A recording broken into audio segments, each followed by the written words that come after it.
আপনি আল্লাহর উপর বিশ্বাস রাখেন, সব কিছু ঠিক হয়ে যাবে। 4-5 জনকে কল করলাম, কেউ ফোনটাই ধরছে না। তোমাকে বিয়ে করে অনিশ্চয়তার মধ্যে ঠেলে ফেলে দেবো, একটা স্বস্তির জীবন দিতে পারলাম না। আপনি নিজেরা দায়ী করেন না। আমার মতো অভাগীরে বিয়ে করে আপনার সুন্দর সাজানো জীবনটা এলোমেলো হয়ে গেল। শাহজাদে, আমি আমাকে নিয়ে ভাবছি না। আজকে আমাদের বিয়ের প্রথম রাত, আর দেখো কি ভাগ্য আমাদের, আমরা একটা ভাতের হোটেলে বসে আছি। আপনি আমার স্বামী, আপনি আমার সেইখানে রাখবেন, আমি সেইখানেই থাকবো। কষ্ট তো হইতেছে আপনার জন্য। কত বড় লোক বাড়ির সন্তান আপনি, এসি ছাড়া ঘুমাইতে পারেন না, গাড়ি ছাড়া চলতে পারেন না, আর আমার জন্য। প্লিজ থামো শাহজাদে। আচ্ছা, পকেটে যেটুকু শেষ সম্বল আছে ওইটা দিয়ে আমরা কিছু খেয়ে নিই। কি খাবে বলো? মাছ ভাত কি খাবে? আমি মাছ গোছ কিছু খাবো না, আমার জন্য শুধু একটু ডাল আর ভাত নেই।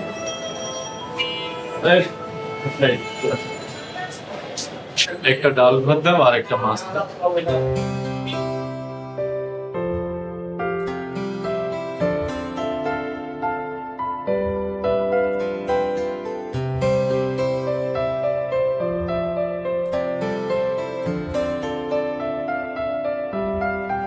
আমাকে মাছ দিয়ে না, আমি খাবো না। আমি তোমাকে ভালোবেসে দিয়েছি, খাও। আজ থেকে যত দুঃখ কষ্ট আছে আমরা ঠিক এইভাবে ভাগ করে নেব।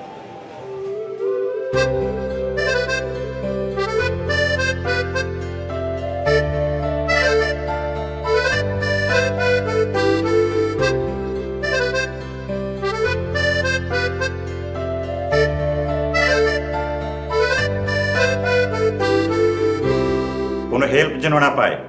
রবিনের জন্য আমার পরিবারের মান সম্মান নষ্ট হবে, এটা আমি হতে দেব না। ছেলেটা কোথায় আছে আল্লাহ জানে।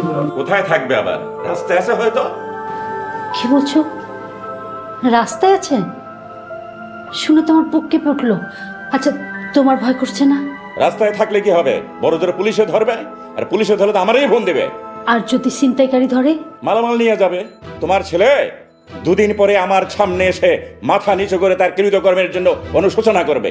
এই তো আমি এটাই চাই। শোনো রবিনের বাবা, আমাদের একটা মাত্র ছেলে, ছেলের যদি কোনো ক্ষতি হয়ে যায়, ধন সম্পদ টাকা পয়সা কোনো কিছু দিয়েই কিন্তু ছেলেকে আর ফিরে পাবে না। দেখো, আর একটি কথাও নয়। কানিস, রাত অনেক হয়েছে, ঘুমাও গিয়ে।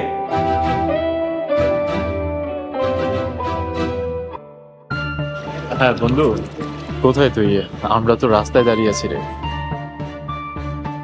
আচ্ছা ঠিক আছে।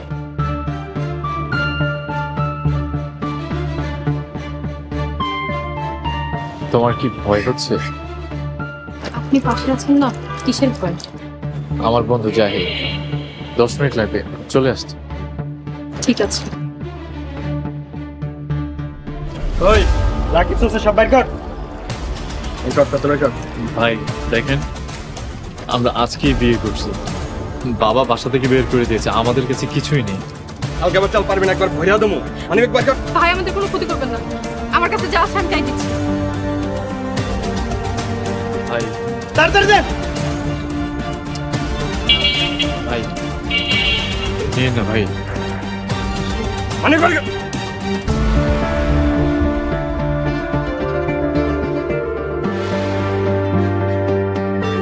সবকিছু নিয়ে গেল, তোমার বিয়ের শেষ সম্বলটুকু নিয়ে গেল। জানের উপর দিয়ে যায়নি, মালের উপর দিয়ে গেছে। আল্লাহর কাছে লাখো শুকরিয়া, আপনি চিন্তা করবেন না।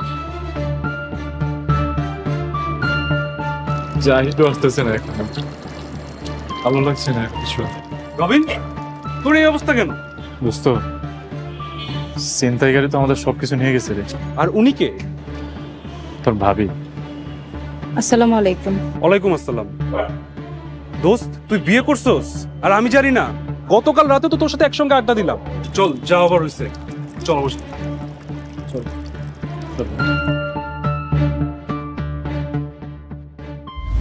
আরে দোস্ত, তুই তো মহাকাণ্ড ঘটাইছিস, কিন্তু আমার মনে হয় আঙ্কেল আন্টি বিষয়টা পরবর্তীতে মেনে নিবে।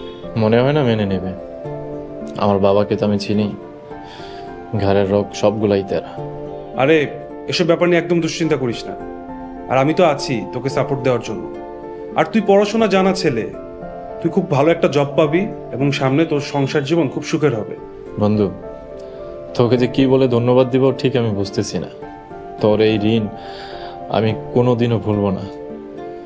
তুই তো আমার সেই ধরনের নিয়ারেস্ট ফ্রেন্ডও না, অথচ আমার কাছের বন্ধু, আত্মীয় স্বজন সবাই আমার দিক থেকে মুখ ফিরিয়ে নিয়েছে, সেইখানে তুই আশ্রয় দিলি।